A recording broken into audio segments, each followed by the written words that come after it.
kad mēs ar sievu bijām Balī ar visu ģimeni, tad tādā brīdī gan tikai ar vienu dēlu. Un tam dēlam bija 1 gads aptuveni, piešķiņ vairāk, un viņš mācījās tad tur staigāt tieši. Un tas bija tas brīdis, kad mēs nopietni domājām par izglītību. Mēs jau iepriekš pirms ceļojuma skatījāmies tur daudz opcijas Latvijā, kur izglītoties, bet viņas mums galīgi neuzrunāja. Man kaut kā likās par savējo izglītību, ka tas potenciāls izglītībai, ko viņi var iedot, ir daudz lielāks nekā ir tas atlikums no tiem 12 gadiem, ko tu pavadi tajā skolā. Jo es arī pēc 12 gadiem es īsti nezināju, ko darīt tālāk, kur iet, es kaut ko izdomāju, man viss izvērtās labi galā. Bet es noteikti tās visas lietas un daudz dzīves mācības varēju apgūt jau daudz ātrāk.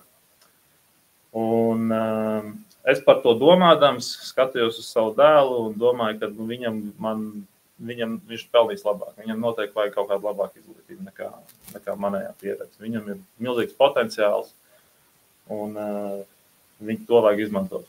Tad kāda ir tā tava pieredze izglītībā, kāpēc? Tu viņu pieminēji, pat jau 2 vai 3 reizes, ka tu negribi savam dēlam to pašu pieredzi, kas ir bijusi tev. Varbūt esi gatavs padalīties. Es varu padalīties, bet principā tas bija vairāk, man patīk produktivitāte, un tur viņi bija ļoti neproduktīvi. Es atceros ļoti spilgti moments, kad tu vienkārši sēdi skolas solā, un tev nav interesanti tas, ko tu stāsta.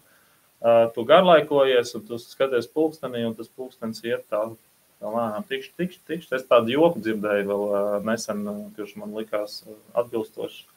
Tas ir, ja man pateiktu, ka man ir atlikusi tikai stunda, ko dzīvot, es aizietu atpakaļ skolā un sēdētu skolas solā, jo tas laiks gāja mūžīgi. Un tāda sajūta bija, viņš tā kā iet mūžīgi, bet tu neko nemācies, bet tu vienkārši esi garlaikots, un tev nedēļā ir, 5 latviešu valodas stundas, vēl kaut ko, un komats tik un tādu neiemācījos likt vēl līdz galam. Tagad tas bija ļoti neproduktīvi, bet tās īstās dzīves prasmes, kas ir vajadzīgs cilvēkiem, un īstenībā es runāju ar daudz vecākiem, un ko daudz vecāki arī saka, ko viņi grib no izglītības. Viņas vispār tur nav. Viņi neviens neatbild, ka viņi vēlās akadēmiskās zināšanas no izglītības. Ko tad viņi vēlas? Viņi vēlās, pieņemsim, emocionālu inteliģenci. Viņi vēlās, lai viņš zinātu, ko viņš grib dzīvē. Viņi vēlās, lai viņam būtu rakstura iezīmes, kā pārliecība, kā neatlaidība un citas lietas. Un neviens man neatbild, ka viņš grib, lai viņš ļoti labi matemātiku zinātu. Dzīvē pats svarīgākais zināt matemātiku. Jā, un tas nav mūsu izglītības sistēma, un tāpēc es meklēju tos variantus, kur ir skola, kur tiešām mums māca tās lietas kā finanšu pratība, kā sadarbību, kā draudzību veidošana, kā attiecību veidošana un pārējās lietas, sociālās lietas un rakstura izaugsmi, kurus attīst tavus talantus un kurš tev palīdz sasniegt rezultātu un uzstādīt kaut kādus mērķus. Un jā, tādos meklējumos es biju. Un tad es viņu vienā brīdī atvedu. Zini, tavs stāstījums man uzjundīja atmiņas atkal savukārt par sarunām, kas ir bijušas man ar cilvēkiem, vecākiem par to, ka viņi saprot, ka skolā ir grūti, bet tur bērns apgūst šo sociālās prasmes, un tas ir ļoti svarīgi, un tā ir dzīves skola un dzīves izdzīvošanas skola, un ir pat tādi viedokļi, maniem dēliem to vajag, jo es gribu, lai viņi rūda raksturu, un tad tā skola rodas rakstura rūdīšanas vieta, vai izglītības vieta, vai, tu kā 2 dēlu tēvs, tu taču arī gribās, lai tev dēli izaug stipri. Kāpēc tu nesūti viņus rūdīt raksturu skolā? Es kad kaut kādā draugu runāju arī par izglītības tēmām, un tad viņš arī pieminēja tā, viņš saka, ka, jā, tur tādīs skolās, tur bulīngs, vēl kaut kas, bet tas taču rūda raksturu, tas jau nav slikti, kā tas ir raksturu izaugsmē. Un es viņam teicu, tad Rakstura izaugsme, tas bullyings. Ja? Nu, tad mums vajadzētu skolā ieviest stundu bullyingu, kur visi tiek bulijoti, lai neviens netiek cauri bez bullyinga. Nu, kā visam, tas taču labi. Ne? Tātad mums vajag speciālu programmu, kura nodarbojas ar bullyingu skolā. Tu saki, ne? Jūs sakat, tas jau Dievu, tas ir labi.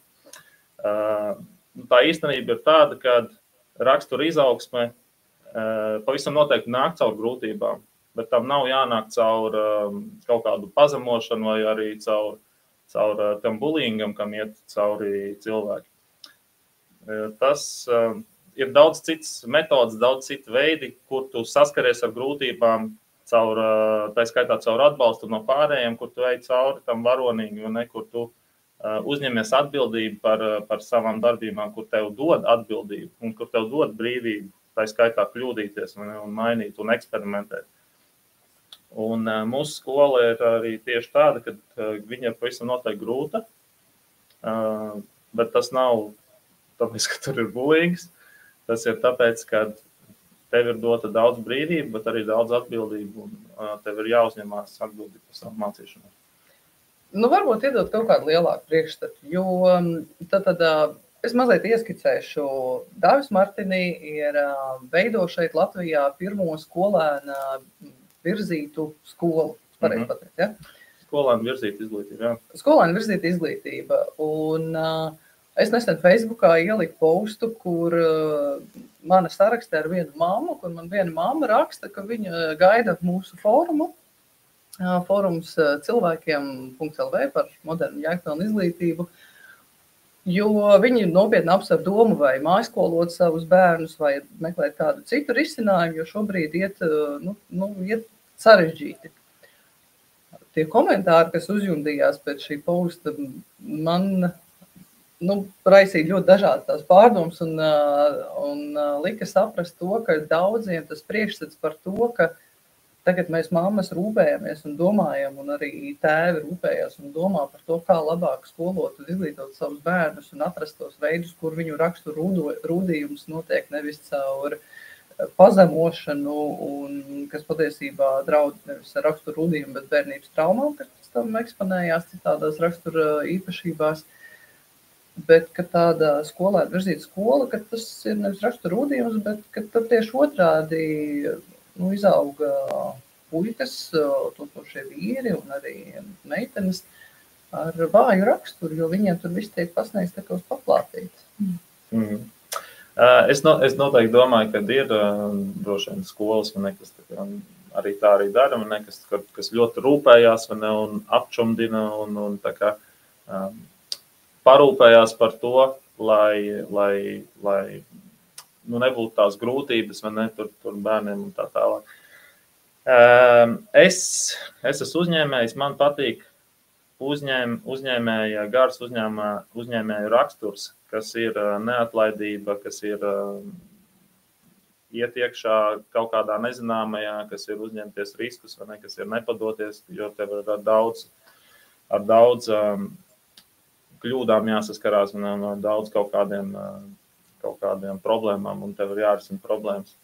Un tas ir tas, ko es vēlos arī, lai mani dēli, lai viņi būtu cilvēki, kuri paši spēj atrisināt savas problēmas un paši spēj uzstādīt savus mērķus un viņus izpildīt. Nevis tāds, kurš meklē vienkārši komfortu, un tad dzīve nav godīga. Ir grūti, nevis ir grūti, bet viss ir tevi, viss sākās no tevi. Tu esi cilvēks, kurš var pārvarēt jebkuras grūtības. Tas ir tas, ko es gribu savos dēlos, un tas ir tas, ko es atradu šajā Aktonu akadēmijas skolu tīklā, kurš nāk no Teksasas, no Amerikas. Un šo skolu tīklu arī ir izveidojis ļoti veiksmīgs uzņēmējs un ar tām pašām vērtībām. Un tādā skolā es esmu kontaktā ar daudzām Aktonu akadēmijām, tur pasaulē tagad ir vairāk par 300 viņām. Un es zinu, ka daudz Aktonu akadēmijas saka, ka viņiem ir 50% un pat vairāk ģimenes, kas tur ir uzņēmēji ģimenes. Un uzņēmēji nevēlās, lai viņu bērni būtu mīksties. Jā, protams. Kā tā runā, protams, tā arī runājam. Jā. Tad Kas ir, bet, tu pats taču gāji parastā skolā. Es gāju parastā skolā. Un dabūju savu raksturu rūdījumu. Es varēju dabūt daudz labāk raksturu. Kas būtu mainījies? Kā tev šķiet, ja tu pats būtu gājis Aktuālā akadēmijā? Es būtu uzņēmējs, es būtu daudz pārliecinātāks par sevi, pabeidzot vidusskolu. Es būtu gatavs vairāk riskēt. Es būtu zinājis, kādi ir mani talanti un kas ir tas, ko es vēlos darīt. Un es būtu meklējis tieši savu aicinājumu dzīvē jau tad, vai sapratis jau savu aicinājumu, vismaz savu virzienu un savam nākamajam solim dzīvē. To es nesapratu. Plus vēl man būtu arī daudz dzīves noderīgas prasmes, kā finanšu pratība, kā prasme veidot attiecības, meklēt draugus un uzturēt attiecības ar draugiem un citas sociālās prasmes arī. Tātad sanāk pēc skolas beigšanas tev šo prasmi nebija? Viņas noteikti nebija labā. Nebija tik labā līmenī, kādas es būtu vēlējies. Tagad, jo es zinu, pie manis gan kā karjeras konsultanti un pie coachi ir vērsušies daudz cilvēku kā reiz ar šiem te jautājumiem, kā man sevi saprast, kā man tik galā ar savām finansēm. Un es zinu, es pat esmu daudz kur mācījusies un katrās grupās ir pilns ar cilvēkiem, kas uzdod ļoti līdzīgs jautājums, kā man tagad 40 gados, 35 gados, 50, pat 60 gados tik galā ar savām finansēm vai uzdrīkstēties veidot savu. Un raugoties uz tevi, tu esi jauns cilvēks un tu esi jau izgājis cauri šiem posmiem, tad pēc skolas beigšanas tev šīs prasmes nebija. Tad kā tu viņus attīstīji? Iedod kādu padomu cilvēkiem, kas šobrīd meklē, kā sevi izdarot dzīvē pieaugušajiem. Ko viņiem darīt? Es neprotu dot padomus, bet es varu pastāstīt, kā tas man bija. Un man tas bija tā, ka es gāju pēc tam studēt informācijas tehnoloģijas RTU. Un es izstudēju tur bakalauru, un tad es gāju tālāk maģistru studēt, un tas bija informācijas tehnoloģiju projektu vadība. Un tad man bija prakses laiks, un es atradu vienu uzņēmumu, kurā es gāju praksēties, un es gāju ar domu, nevis, ka tur kaut kāda, man tur tagad viņiem tur jāmaksā vai ar kaut kādām ekspektācijām, es gribu mācīties reālajā dzīvē, vai ne, kā tas ir, kādas tās lietas. Un man ļoti paveicās ar manu bosu, kurš man pieņēma darbā. Viņš ļoti daudz laika ieguldīja un ļoti, ļoti uzticējās dot uzdevumus un pašam iet cauri un kļūdīties, bet arī darīt līdz perfektumam. Un tas ir lielā ziņā mērā pateicoties viņam, kur es varēju attīstīt tās prasmes, kas man ir ļoti noderīgas un dzīvē bijušas, un kas ir man palīdzējuši dzīvē būt veiksmīgam. Un tādā skolā, nevis skolā, bet tādā darbā, tur es mācījos 10 reizes ātrāk un vairāk nekā universitātē. Universitāte vajadzētu vispār izmest ārā no dzīvē. Es viņu varētu likt ar X, viņu viens gads pastrādā, un tev ir 4-5 gadi no universitātes. Daudz vairāk iegūst nekā 45 gados no universitātes. Tad tu nokļuvi vidē, es saprotu, kur kļūdīties ir ok. Un savukārt pirms tam tu piedzīvoji vidi, kur kļūdīties ir pats sliktākais, ko tu vari izdarīt. Tā varētu teikt, jo tā jau ir mūsu skolā. Kļūdīties ir slikti. Eksāmenes kļūda, tu netiec kaut kur vēl kaut kas. Tad patiesībā tas lielākais tavs uzrāviens un mācīšanās process notika tieši tad, kad tu sāki strādāt, nevis, kad tu mācījies. Jā, un tas ir, ja ir kāds padoms, tad tas ir apkārt sev likt veiksmīgs cilvēks, apkārt sev likt cilvēkus, par kuriem tu vēlies kļūt. Cilvēks, uz kuriem tu skaties, un tu saki, es viņu abrīnoju, es gribu būt šis cilvēks, es gribu būt tāds, kāds viņš. Un ja tev apkārt ir tādi cilvēki, tad tas ir daudz vieglāk. Bet ja tev apkārt ir cilvēki, kuri, savukārt tev velt uz leju, gremdē, tad ir daudz grūtāks uzdevums atrast savā dzīvē to piepildījumu, to jēgpilnumu. Kāda loma vispār tur šķiet cilvēku dzīvē ir izglītībai, un ko šis vārds vispār nozīmē tev?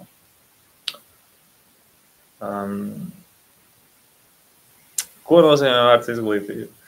Es nezinu, grūti pateikt, tāpēc, ka īstenībā jau tu dzīvo visu laiku un tu izglītojies katrā momentā un katrā brīdī.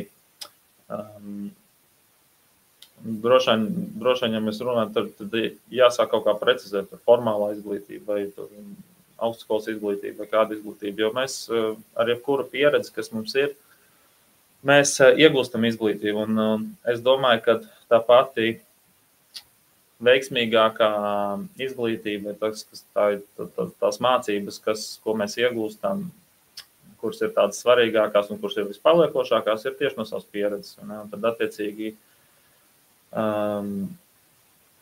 vajag meklēt pieredzes, kuras tev palīdz pēc tam pieņemt labākus lēmumus, kuras tev palīdz pēc tam, protams, reflektēt arī par tām pieredzēm un saprast, kā tev jāattīstās un kas tev jādara tālāk. Un tas ir arī īstenībā tas, ko Aktonu akadēmijas sola vecākiem. Mēs solam pieredzēs balstīt izglītību un mēs dodam uz skolēniem pieredzēt daudz lietas, tā skaitā pieredzēt konfliktus un dot viņiem pašiem risināt konfliktus savā starpā jau no 1. klases, lai viņiem ir tādas pieredzes, un lai viņi to ir darījuši no 1. klases līdz caur vidusskolai. Un iedomājies, kāda viņi izaug pēc tam pēc vidusskolas, kāda viņi ir dzīvē, kad viņi ir risinājuši konfliktus, veidojuši draudzības, paši bijuši atbildīgi savā kopienā par mērķiem, par to, kādu procesu viņus ietekmē,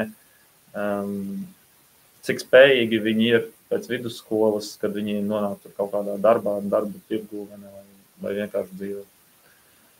Es pilnīgi jūtu tādus pieaugušus jautājumus ar visādiem bet kā tad zināšanas? Viņiem tagad prasmes. Kā tu vari novērtēt viņu pieredzi? Kā tad mums taču vajag papīrs, kurš parāda viņu zināšanu līmeni, un vai tad ir kāds papīrs, kurš parāda pieredzi? Un kā tad viņiem kā tad valstī tur, piemēram, kontrolēt vai atzīt, viņam ir ārsts, tad viņš ir tur pierādījis savu zināšanas ar kaut kādiem diplomiem un ko, un pieredzi.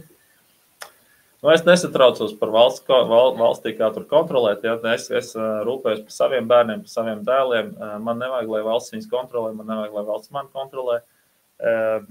Un, attiecīgi, viņiem būs papīrs par obligāto izglītību, par vidusskolas izglītību, un tas papīrs tādā kontekstā, ka viņš ir vajadzīgs cilvēkam. Nākamais tas solis dzīvē vai tas dzīves aicinājums ir saistās ar kaut kādu izglītību. Pieņemsim, saistās ar medicīnu, tad tev vajadzīga izglītība. Tad viņš arī dabū to papīru un iet pēc tā papīra. Man personīgi tas ir mazsvarīgi. Ir daudz vecāki, kuriem ir svarīgi, lai būtu labas atzīmes un lai būtu tur, nezinu, kas tur sarkanais diploms, tā viņš saucās, viņš sarkans ir. Nezinu, tur labais diploms. Zelta medaļa. Zelta medaļas un vēl kaut kas. Pietiekoši daudz cilvēkus esmu redzējis, kuriem ir tur zelta medaļas un sarkanie diplomi, vēl kaut kas, kas nedzīvo Jēkpilni un kas nav īsti piepildīta. Ne? Es vēlos, lai mani dēli dzīvot Jēkpilni dzīvi un dzīvot piepildītu dzīvi. Ja tas saistās ar to, ka viņiem ir jābūt lielām akadēmiskām zināšanām augstām, aiziet. Ja tas saistās ar kaut ko citu, kā piemēram uzņēmēju darbību, kuriem viņiem nevajag akadēmiskās zināšanas, formāls akadēmiskās zināšanas, kuriem viņiem vairāk vajag dzīves pieredzi un tādas lietas, tad aiziet. Ir kaut kādi kritēriji, pēc kuriem var vadīties, lai saprastu, vai tad tu tagad dzīvo to jēgpilno dzīvi vai nedzīvo jēgpilnu dzīvi? Vai saprast bērnam, viņš dzīvo jēgpilni, vai viņš jūtās ar šo te piepildījumu sevī vai ne? Es varu pastāstīt, kā mēs saprotam to mūsu skolā. Mūsu skolas misija ir katram cilvēkam, iedvesmot katru cilvēku, kurš ienāk mūsu skolas durvīm, atrast savu aicinājumu, kas var būtiski izmainīt pasauli. Un ar vārdu aicinājums mēs saprotam, ka tu izmanto savus talantus, kas tev ir, darot kaut ko, kas tevi aizrauj, un tādā pašā laikā vai nu risinot kādu problēmu pasaulē, vai arī izmantojot kādu iespēju pasaulē, kas būtu kaut kas, par ko tu vari saņemt samaksu. Un manā skatījumā tas arī ir jēgpilnas dzīves tāds pamats. Ja tev ir tās 3 lietas, tu dari to, kas tev padodās, tu dari to, kas tev interesē, kas tev aizrauj, un tu palīdzi kādiem citiem ārēji. Nevis tu dari tikai uz sevīm, bet tu to dari servisā priekš citiem cilvēkiem. Un tas pie tā nonāk piepildīt sajūtu. Vai tu dzīvē esi jūties bezjēdzīgi? Jā. Tas ir baigi svarīgi, jo tu veido to skolu, un es ticu, ka vecākiem, kas tiešām piedomā pie šīs izvēles un saprot, ka tā izvēle, kuru viņi šobrīd izdara savu bērnu labā, ietekmēs gan ģimenes kopējo ritmu turpmāko, gan savstarpējo saticību ģimenē un ietekmēs bērnu. Un viņiem ir svarīgi zināt, kas tas ir par cilvēku. Tu daudz stāsti par skolu, bet pastāsti, tad tu esi jūties savā dzīvē bezjēdzīgi. Kas tie ir bijuši par momentiem un kas tev ir palīdzējis tikt no tā ārā? Tāds viens grūts jautājums, un tagad jāatcerās kāds moments precīzi, vai ne vēl kaut kas. Es noteikti esmu jūties bezjēdzīgs skolas laikā. Tu dari kaut ko, vai ne, bet arī tu eji tos mācības, tu dari, bet tev tur arī nav nekāds tāds reālais rezultāts, kā palīdzēšana citiem. Ne?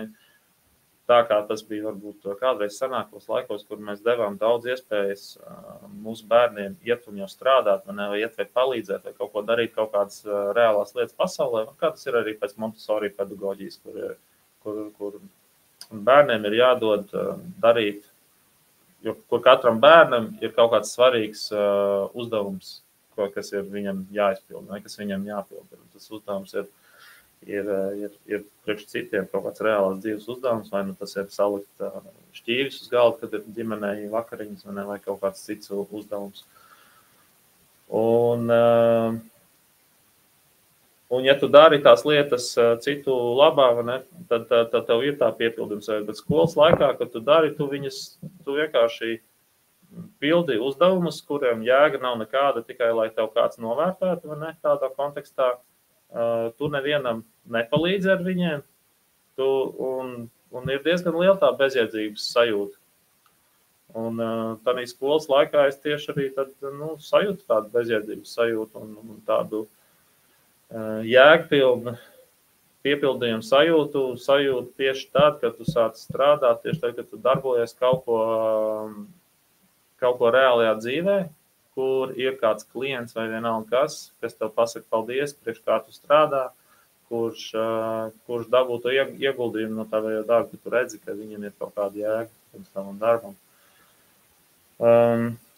Tagad es nezinu par konkrētu momentu, es noteikti zinu, ka skolas laikā pietrūka, universitātes laikā pietrūka, tad, kad tu sāc strādāt, tad parādās, bet tad arī pēc kāda brīža jau saka, kāpēc es to daru vispār.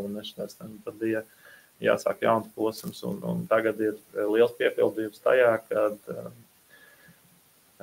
es ticu, ka mēs sniedzam kaut kādu nebijušu un lielisku iespēju un lielisku izglītību visām ģimenēm, kas uzticās būt mūsu skolā. Ir fantastisks ģimenes, starp citu, kas uzticās būt mūsu skolā šī. Jo tas ir ļoti netradicionāla skola, un viņa ir ļoti grūta noteikti priekš arī vecākiem un priekš bērniem.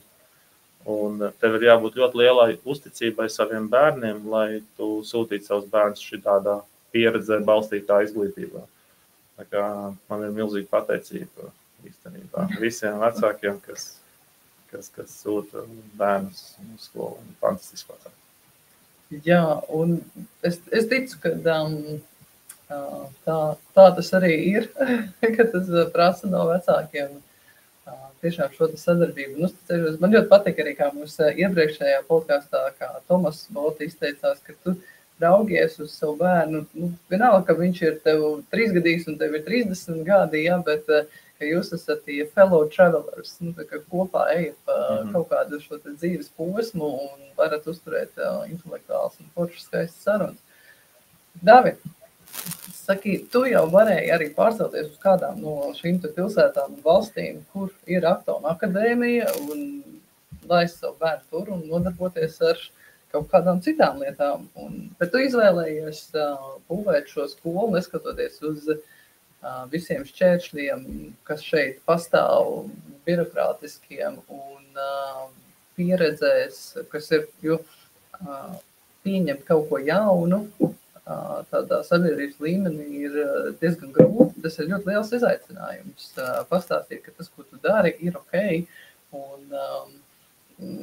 Un netikt nomētātam, ar akmeņiem, ka to es tagad saki, ko šitā arī var darīt. Mētāšana ar akmeņiem man neuztrauc. Man īstenībā vispār patīk būt kaut kādā tādā pozīcijā, kur tev ir atšķirīgs viedoklis vispār no pārējiem. Kritika no citiem man viņa nesatrauc. Ja tāda ir, tas ir fine. Bet taisnība, mums ir daudz birokrātiskie šķēršļi un daudz šķēršļi attiecīgi, kas mums to traucē. Traucē tam izglītību, veidot tādu, kādu mēs gribam mūsu dēliem. Varējām braukt citur, vēl joprojām varam. Vēl joprojām varam aizbraukt uz Amerikas Savienotajām valstīm vai uz kādu no citām valstīm, kurās jau ir Aktona akadēmija. Tas ir īstenībā arī tas, ko es teicu sievai pēc tam, kad es noskatījos pirmo interviju par Aktona akadēmijas, iepriekš nezināju, es noskatījos interviju, kur Jordans Petersons intervēja Aktona akadēmijas dibinātāju. Un pēc tās intervijas es teicu sievai, kad es atradu skolu mūsu dēlam, bet mums būs vai nu jāpārvācās, vai nu jātais viņu pašiem. Mēs izvēlējāmies taisīt paši šeit, jo Latvijā ten viņi pietrūkst un gribās kaut ko dot, tev gribās izveidot kaut ko, izmainīt dzīves, izmainīt pasauli. Ja tu izmaini cilvēku dzīves, tu izmaini pasauli. Un es varēju ļaut citiem izmainīt mūsu dēlu dzīvi un pasauli, un tas būtu fine, un pats mēģināt kaut kur citur. Bet mēs izdomājām, ka mēs vēlamies palikt šeit Latvijā un dot Latvijas ģimenēm šo iespēju tādai 21. gadsimta izglītībai, jēgpilnai izglītībai. Tad noformulēt jēgpilna izglītība. Mēs daudz runājam par jēgu, kaut kur mēs pieskārāmies šim terminam izglītība, un es pat kaut kur, es lasīju vienos arī pētījumos interesantos, ka patiesībā Latvijā tieši šajā valsts līmenī uz šo terminu izglītības raugās šī termina šaurākajā izpratnē. Un savukārt tu pieskāries, ka izglītība ir kaut kāds nepārtraukts process, kas patiesībā ar tevi notiek katru dienu. Tas nav tā, ka tikai tu tagad skolā izglītojies. Un tad tu asociē Aktona akadēmiju ar jēgpilnu izglītību. Ko tad šajā izpratnē tas vārds ietver? Es uzskatu, ka jēgpilna izglītība, viņa atbilst tiem 3 mērķiem, kas mums ir Aktona akadēmijā. Pirmais mērķis ir iemācīties mācīties. Ja mēs varam mūsu bērniem iemācīt mācīties tā, ka viņi kļūst par mūža izglītojamiem, vai kāds tad Latvijā tas termins ir. Bet, ka lai viņi mācās visu mūžu, paši pastāvīgi spēja apgūt lietas, mācīties, un lai viņiem būtu ziņkārība, ja, tas ir jēgpilni. Tam ir liela jēga visām mūžu garumā, es domāju. Otrais mērķis, kas mums ir iemācīties reāls dzīves prasmes.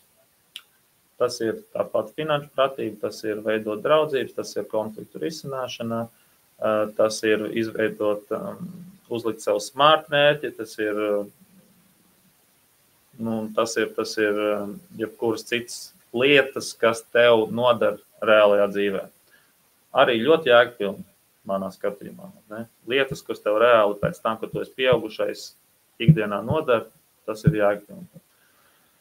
Un trešais mērķis, kas mums ir, tas ir iemācīties būt, angliski learning to be, un tas ir saistīts ar rakstura izaugsmi, kur mēs mācamies, kur mēs veidojam raksturu. Tas ir neatlaidība, varonīgas īpašības, burtiski. Ja. Neatlaidība, nekad nepadodies. Ja tu esi nokritis, tad cēlies augšā, tu mācies no kļūdām, tu esi laipns, tu esi devīgs. Visas šīs rakstura īpašības ir kaut kas, kas tev palīdz būt laimīgam un apmierinātam dzīvē. Arī, manuprāt, ļoti jēgpilni. Un tas ir tas, kā es definētu to jēgpilno izglītību. Kur palīdz zināšanas? Tāds interesanta lieta. Tieši tā, ka mūsu 3 mērķi ir 1, 2, 3, un nevienā no viņām nav zināšanas, ja? Tādas akadēmiskās zināšanas vismaz. Mācīties reālās dzīves prasmes, tur ir kāda zināšanas, ja? Bet tur ir reālas darbības, ko darīt. Bet tas, ko mēs redzam Aktonu akadēmijās, ir, kad Amerikas kontekstā daudz Aktonu akadēmijas, viņas katru gadu taisa IO testing. Tur ir tādi testi, kuri nosaka, kurā klases līmenī tu esi. Un katru gadu viņi taisa testus, un tie rezultāti ir tādi, kad Aktonu akadēmijās skolēni vidēji mācās 2 reizes vairāk nekā pēc akadēmiskā standarta, kas jābūt ir Amerikā. Un tas rezultāts, ja tu padomā, ir pavisam loģisks. Ja tu fokusējies uz to, lai tev būtu akadēmiskās zināšanas, un tu sāc dari to matemātiku, tad man nepatīk, tev jāizdara, tev būs kontroldarbs, pārbaudīšu, vai ne? Un kāds tam ir rezultāts, tu viņu mācies ar prieku, Bet, ja tu fokusējies uz mācīties, tad pats var apgūt uz mācīties reālās dzīves prasmes, kur arī tā skaitā matemātika un vēl kaut un pārējās lietas ir. Un ja tu mācies, ja tu audz savā rakstura izaugsmē, tad tās zināšanas, akadēmiskās zināšanas ir vienkārši rezultāts. Tev nav jāfokusējas uz rezultātu, fokusējas uz procesu, un beigās tev ir rezultāts, un rezultāts ir akadēmiskās zināšanas. Bet tradicionāli sistēmā, diemžēl, mēs fokusējamies uz tām lietām, kas ir viegli izmērīt. Un es domāju, tas ir viens no lieliem iemesliem, kāpēc viņa tik ļoti neatbilst tam, ko īstenībā vecāki vēlās no savu bērnu izglītības. Tagad ir tās vērtēšanas sistēmas? Dēļ to, kad ir fokus uz akadēmiskām zināšanām, to, kas ir viegli izmērīt. Dēļ to arī nāk vērtēšana, dēļ to nāk tas, ka tev ir jāiemāk, dēļ to nāk tas, kad atnāk skolotājs, un viņš nevis domā vai skatās vai priecājās, kā tu audz raksturā, vai kā tu iemācies tur kaut kādu finanšu pratību. Tā vietā viņam ir jāiemāca tur matemātikas uzdevumu izpildīt, vai arī tur vēl kaut kādas citas lietas latviešu valodā, kā komandas ielikt. Un viņš fokusējās uz to, un tad viņam kavējās, vai ne, teiksim, kaut kāda bērna kavējās pēc programmas, kas ir, tas iedod stresu, tas ir, ko tu kavējies, davai, pildi, vai ne, būs eksāmens un tā tālāk. Un tas viss nāk no tā, ka tev ir tas, tu tiec vērtēts pēc tām akadēmiskām zināšanām, ka tev ir fokus uz akadēmiskām zināšanām. Bet reāli, ja tu fokusējies uz procesu, dod viņiem būt zinkārīgiem, lietas viņiem mīlēt mācīšanos, ne? Tad tas rezultāts neizpaliek.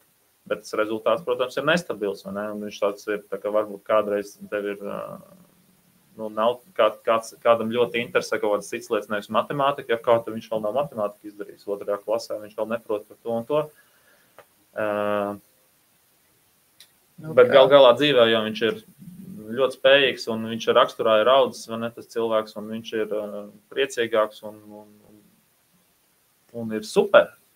Kā tam vecākam tik galā ar tām savām bailēm par to, jo mums jau tā salīdzināšana, tā kaimiņam bērns jau lasa, mans vēl nē, šitais bērns jau skaita līdz 100, mans vēl nē, un tad tā sabiedrība uzdzen stresu, ja tavs bērns vēl, viņam 7 vai 8 gadu vecumā, nerēķina 100 tūkstoši, piemēram. nāk šis te nosodījums un bailes tad līdz ar to par bērnu nākotni. Tad baiļu vadīts vecāks algo privātu skolotāju un vēl ejam uz priekšu un mācāmies matemātiku, grib vai negrib. Jā. Lai gan mums skolā gīdi, kas ir, ko mēs saucam par skolotājiem, bet mums ir ļoti atšķirīgi no skolēm, mēs saucam par gīdiem, viņiem ir aizliegts vērtēt bērnus. Skolēni viens otru darbus vērtē, un viņi vērtē arī paši savus darbus. Un tas izcilības mēraukli, ko mēs mēram, mēs tiecamies skolā uz izcilību, un katrs tiecās uz izcilību. Tas ir tādā izcilības mērauklā ir, ja tu dari to pirmo reizi, vai tas ir labākais, ko tu vari izdarīt. Ja tu to dari jau nākamo reizi un pēc tam vēl vairākas reizes, vai tas ir labāks par tavu iepriekšējo darbu. Un tālāk jau ir, ja tev jau paliek tā, ka tev jau nevar vairs atšķirīt baigi redzēt, vai ne, tad tas ir, kā tas salīdzinās ar pasaules klases piemēriem, vai viņš ir apstiprināts kaut kādai ārējai izstādē vai vēl kaut kas tas darbs. Jau tāds ārējais validators. Un ko tu pamanīji šī validatorā, ka tur nav validators, kā tu esi ar pārējiem, vai tu esi labāks par to, kas tev ir blakus, vai tu esi labāks par citiem, tu salīdzini ar sevi. Tas ir mūsu skolas filozofijā. Ja ir vecāks, kurš ļoti grib salīdzināt ar citiem bērniem, tad es nezinu, ko viņam palīdzēt. Viņš var doties pie psihologa, vai viņš var doties lētākā variantā aiziet Groku atvērt vai ChatGPT un tur uzrakstīt, darbojas kā mans psihologs, klausies, man ir problēma, es visu laiku gribu savu bērnu salīdzināt ar citiem bērniem, ko man darīt. Un tad pašu to ar viņu varbūt viņš palīdzēs. Es nevaru palīdzēt. Jā, bet tas ir tas vienīgais valīdais rādītājs, tur atver e-klasi, tur ir reitingi, skolām ir reitingi, un visi grib tikt pēc augstākajiem reitingiem, un ir jāuzzināts, ka tu dzīvē būs veiksmīgs, to pabeigsi krūtāko universitāti un tiks iekšā labākajās skolās, un tad tev ir viss nodrošināts. Es saprotu, mums viena no mūsu skolas dibinātājs, viņš arī bija Hārvardā kā sokrātisks pasniedzējs un biznesa vadību viņš pasniedz. Un pēc tam viņš uztaisīja savējo universitāti vai kursu, kur darīja 1 gadu laikā tādu hardcore biznesa vadību, kur uz 80 stundas nedēļā ritīgi cauri gāja. Ne? Un kā daļa no tā kursa cilvēkiem bija jāiet un jāintervē kaut kādi veiksmīgi cilvēki, ko viņi apbrīno. Un jau uz dzīves beigām, un viņiem bija viens jautājums, kas jāprasa, kas ir tas, atskatoties uz tavu dzīvi, kas tev liekas bija ļoti svarīgi, kas tev piepildīja, kāds ir svarīgs jautājums tev tagad dzīves beigās. Un tūkstošiem cilvēkus veiksmīgus aptaujojot, iznāca, ka viņi visiem bija tādi 3 jautājumi. Ja? Kādam viens, kādam otrs, bet tad bija tādi 3 jautājumi par savu dzīvi. Un pirmais jautājums bija, vai es biju labs cilvēks? Otrais jautājums bija, ko es mīlēju un kas mīlēja mani? Un trešais jautājums bija, vai es esmu atstājis ar sevīm kaut ko paliekošu?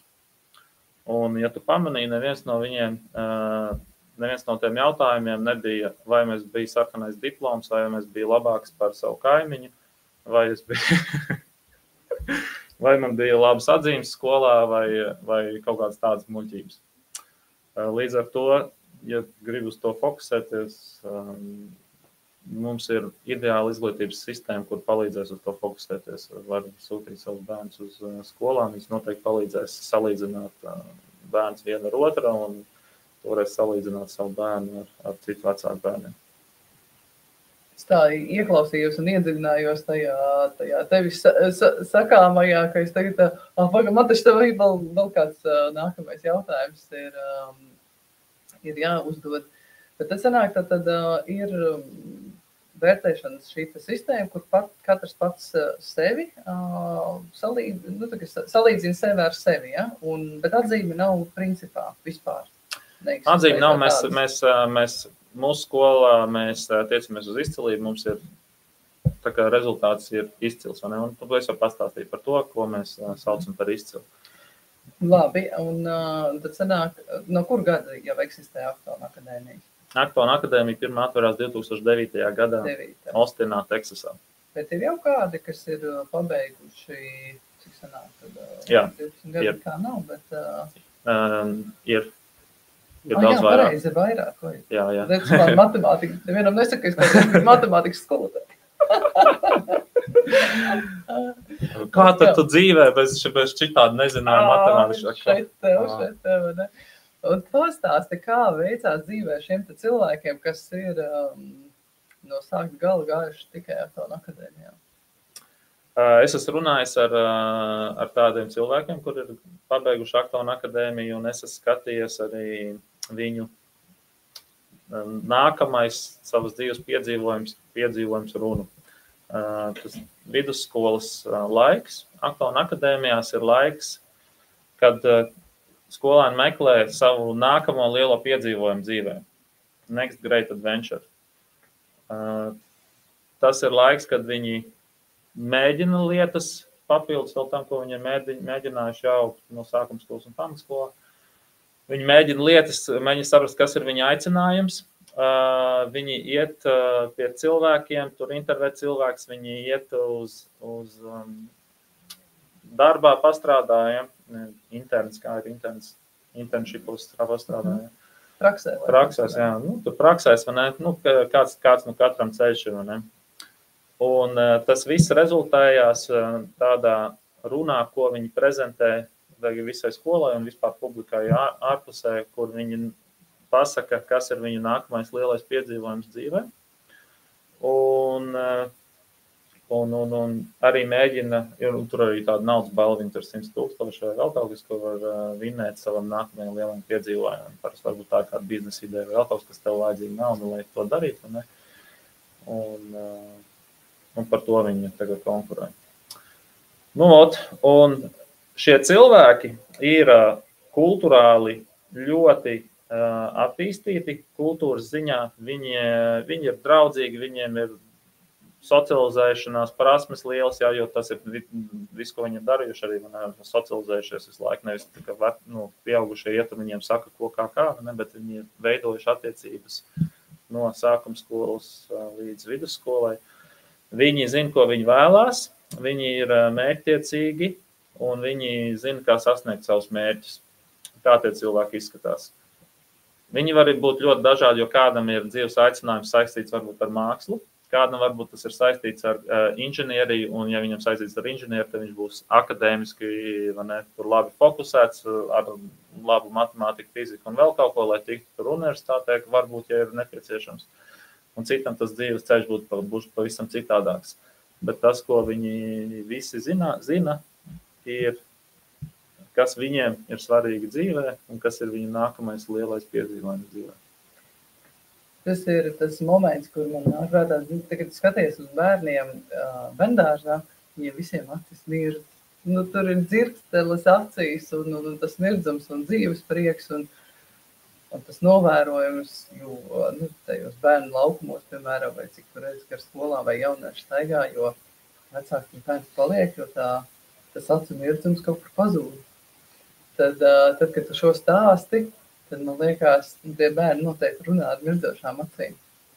Tad viņos tur tas nepazūd. Ir video, kur var apskatīties viņu tos NGA talks, kas ir nākamais lielā piedzīvojuma runas.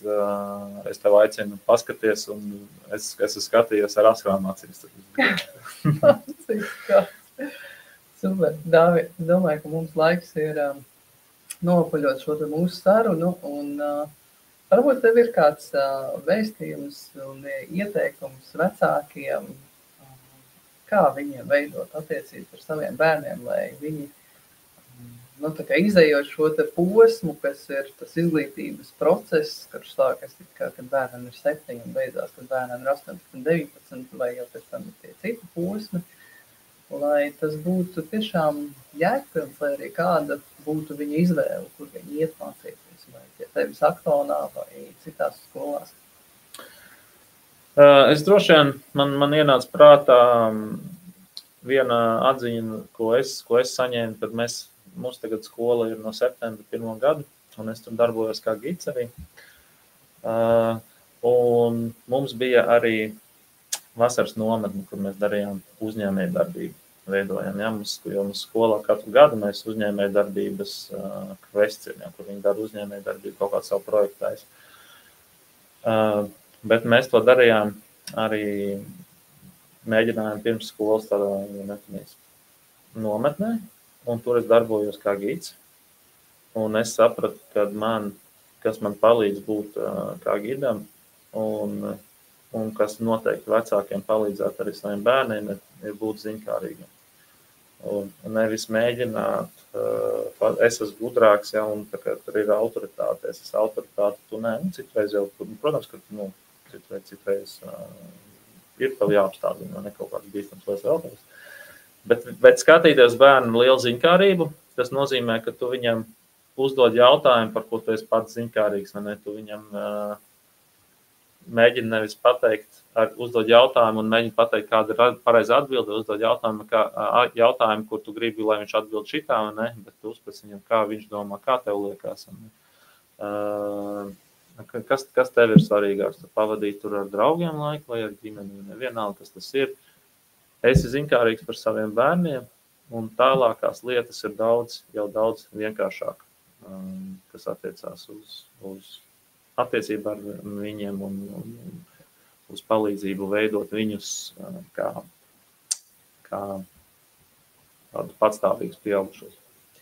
Dāvi, paldies tev par šo ieteikumu. Tu man ar šo atgādināji. Tu taču vadīsi fórumā meistarklasi arī kā reizi, lai veicinātu ģimenē šo te izaugsmes domāšanu. Mm-hmm. Un varbūt iedot kādu ieskatu, kāpēc tu piedalies fórumā par modernu jēgpilnu izglītību un ko vecāki iegūs atnākot arī uz tavu meistarklasi šajā fórumā. Jā, es piedalos fórumā ar domu, ka tur noteikti būs vecāki, kuriem dziļi rūp viņu bērnu izglītību.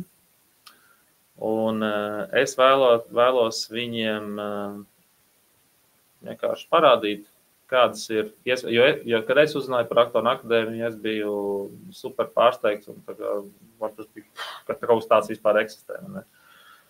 Un es ceru, ka vecāki, kas tur atnāks uz to fórumu, kad viņi arī paplašinās to savu redzesloku par to, kas ir iespējams izglītības veidos, un arī par to, kā attiekties pret saviem bērniem un kā izturēties pret saviem bērniem un ko nozīmē izaugsmes domāšana. Jo